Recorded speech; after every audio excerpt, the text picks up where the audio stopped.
Praise the lord. April 7వ తేదీ 2025. ఈరోజు దేవుని వాగ్దానము. నా నామమున మీరు నన్నేమి అడిగినను నేను చేతును.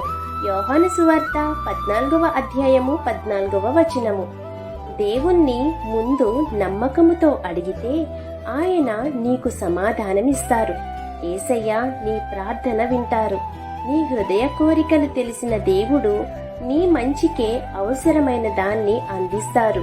యేసయ్య నామంలో అడగాలి. నీ స్వార్థ కోరికలు కాదు, దేవా మీ చిత్తమే జరిగించండి అని ప్రార్థించాలి. ఆయన దానిని నెరవేర్చుతారు. భయపడకుండా ధైర్యంగా ప్రార్థించు. దేవుడు నీకోసం ఉత్తమమైన దానిని, ఆయన చిత్తంలో ఉన్న దానిని మీకు అనుగ్రహిస్తారు. విశ్వాసంతో ప్రార్థించండి. దేవుడే మీకు సమాధానమిస్తారు. కాబట్టి ఈ వాగ్దానం మీ జీవితంలో నెరవేరాలని కోరుకుంటూ దేవుని సువార్త పరిచర్యలో మీ సహోదరి. Amen. God bless you. Download ShareChat.